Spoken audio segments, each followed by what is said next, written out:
on it, I do it all the time. Keep your guards up, await it line. You don't need me, believe me. Hi everyone, and welcome to my YouTube channel. If you're new here, hello, hi. My name is Diana Jam Jam, and if you're returning, hello, hi. Welcome back, pretty birds. In today's video, we are speaking about how effective are self-help classes. Are they even effective? All right. So the context here is the human tools experience, which I have spoken about on my previous video. So as I've mentioned already, I attended the classes for 5 days, which is imperative for you to attend for 5 days because each day has its own contents, that you are required to learn. Okay, so I am going to be looking down because I have my points down here. I will be basically giving you guys or telling you guys what I learned and what has been helping me in my journey of life in no particular order. Okay, so the food, guys, the food.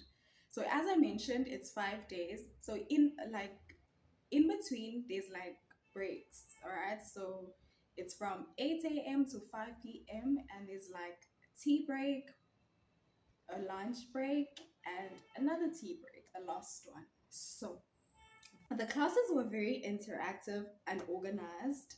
Ryan, being the instructor, gave his absolute all to those classes. His energy, guys, unmatched. His teaching skills, you do not feel like you're behind.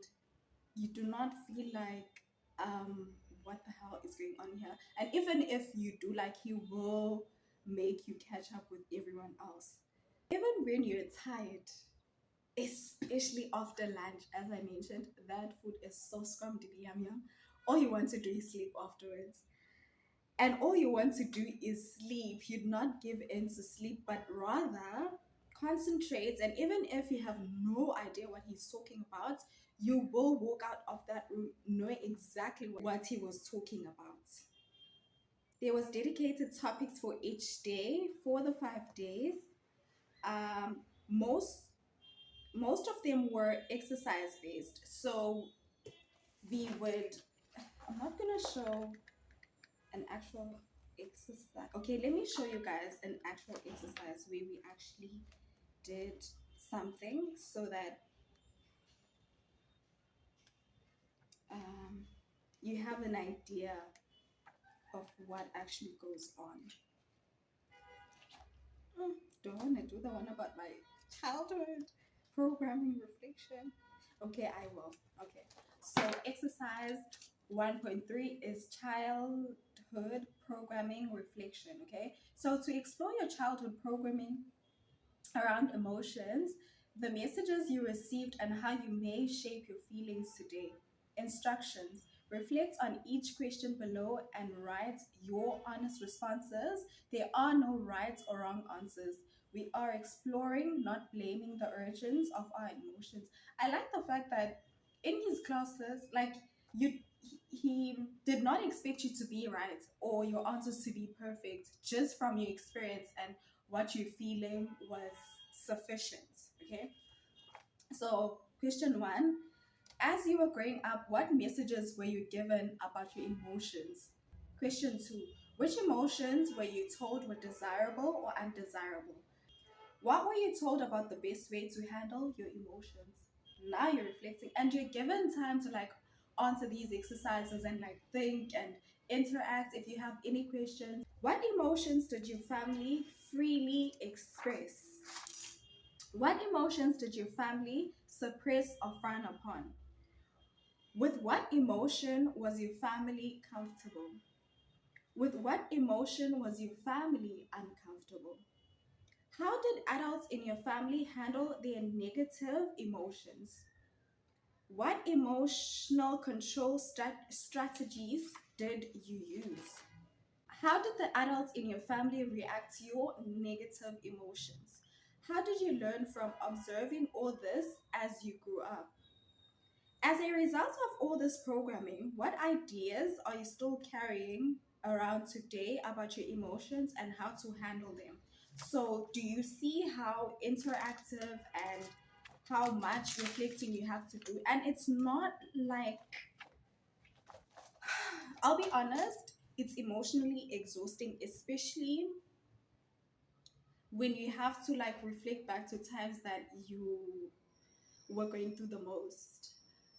You get home and all you want to do is bath, eat, and sleep, which is okay because I feel like it's doing something. Like you don't see it at the time, but with time you realize that actually I needed that, which is what I've been feeling of late. Like, yeah. This section literally opened a portal to my childhood. As someone who has forgotten half their childhood, some memories come back to me, and some memories came back to me, sorry, and I was able to analyze them, which made me realize why I am the way that I am. Still haven't figured it out completely, but I have some insights. Another thing that I've mentioned here is I have, guys, forgotten like my child, like some memories. Some people have to remind me that, do you remember? And I'm just like, how do you remember this? Grow up. Get it together. Grow up. So I got to sit down and like reflect and like think, not hate anyone, not be mad at anyone, not be mad at anyone, but like just think, why do I react the way I do when someone does this, or when this happens, or things like that, you know? So I will now be talking about exercises or activities or whatever um, lessons that were taught during the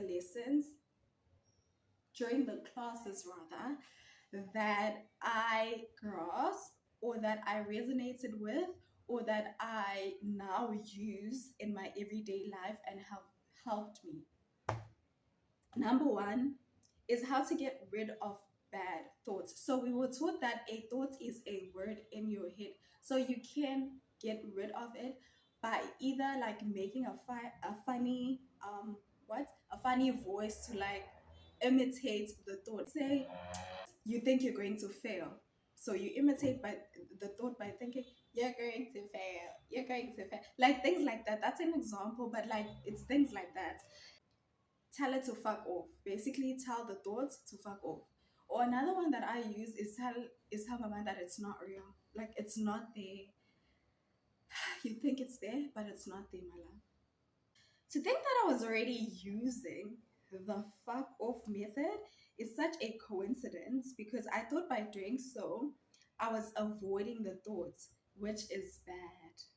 I mistaken having bad thoughts with thinking, which are two different things. So we are also taught that having a thought and thinking are two different things, okay? What I'm basically saying here is I was already using the it's not real, fuck off. Not the funny voice though. And I felt like by doing that, I was avoiding my emotions or avoiding my problems. But I still would like do it because it would help, you know? Okay, so the second one is how to set a goal. Okay, can I first start with knowledge I acquired from this girl I was talking to with regards to goals? So, okay, so we had like sessions whereby we had a one on one with, so Ryan made us all stand in the middle and you had to choose someone you were, can I say, attracted to, that you felt connected to, like from everyone. So I matched with this girl. She was the youngest, actually. She was 17. And we had like this conversation whereby I told her, like, we were having honest conversations, and Ryan gave us, yeah, it was kind of an exercise as well. um, we had to be honest and talk about our feelings, and whatever. And I actually told her that I felt like I was overwhelmed. I felt like the clock was running, and I felt stuck, and I felt like what am I doing with my life? Like everyone else's life is moving, and I just feel stuck. I just feel like I'm doing the same thing over and over again. I just feel like my life is not fruitful. Okay. And she basically gave me hope. Like, I won't lie to you. And I was kind of surprised, but not at the same time, because of how adults undermine young kids, especially when it comes to how they view life. Because, I mean, I'm in my late 20s, she's 17. Like, if it was someone else, they would tell her, girl, you don't know nothing about life. Shut your mouth, okay? But I didn't. Like, I gave her a chance to, like, speak her mind and give me advice, which was very, very life changing. I will tell you now. That girl is smart. And I asked her, how do you know so much at such a young age? And she was like, she actually listens to like self help videos and stuff like that. It shows. Okay. So if you're feeling overwhelmed by, she told me, if you're feeling overwhelmed by your goals or whatever you want to achieve, list down what you want and what you have. So you have what you have and what you want, right? And then list down what you need to change by either adding to or subtracting from the list. Do you understand? What I have, what I want. So I'm going to add or subtract. Create a realistic plan where you can change the goal from perfect to small achievements that are achievable. So, from the two lists, you're now going to create a plan which is realistic, that you, when you think about, is not unreachable, is not far fetched, is not out of this world. You're then going to create this plan, and you're going to change the goal from perfect to small achievable goals, right? Smart goal settings. Now, this is in the book. So it says by using a goal setting strategy, you need to have a clear, strategic, realistic goal, right? Number two says you need to measure or track your goal in order to know how far you are or if you've achieved it, right? The third one says, can you achieve it? And the fourth one says, can you pursue it at this present moment? The fifth one says, you need to have a deadline, okay? It needs to be realistic, it needs to be something that you can do now, it needs to be something that you can track, like how far you've come, how far are you to get there. And also, you need to have a deadline for your goal, just so you're not doing it, you know? Yeah. Okay, so the third one is gratitude journaling. I've always journaled, like since I was young. Since I was in primary school, I had journals. And journaling for me is a form of release. Like it does something for me. Journaling, I still journal about things that happen or what I'd like to do or my goals, things like that. So with gratitude journaling, right? You have to list what you're grateful for. So let's say you're writing um, a gratitude letter to someone. So what you're basically going to do is list what you're grateful for, what they sacrificed for you in order for you to get what you're grateful for. You need to write what it costs them in order for you, not just monetary wise, no, what it actually cost them, you know, uh, what you never said. So, what you never actually expressed to them with regards to this. So from now onwards, I will be doing it this way. Okay, so guys, in conclusion, what I have gathered is life is how you see it. Some people go to lengths to like try and get help to make their lives better, but they still feel unfulfilled. They still feel like they can still do more, they can still do better. They still feel stuck. They still feel like it was the way it was before. Nothing has changed. So it's up to you now as an adult at your big age to take a stand and realize that you can't blame every and anything on how you grew up, how you were treated by your parents, and how you were affected by your parents or even siblings. Like at some point in your life, you need to take a stand and realize that actually this is my life and I'm in charge. How I respond to certain things really does matter, because you cannot be crashing out at your big age, guys. Like you need to think about jail. Some people have nothing to lose. You need to think about yourself. And you can't put yourself in compromising situations just because. You need to love yourself. You need to. That's what life is about. It's draining, it's tiring. You just feel overwhelmed and you feel like so much is going on at once, which is so crazy. It's crazy. Nobody is going to feel sorry for you. Some may come to rescue you, but that's not the case for everyone.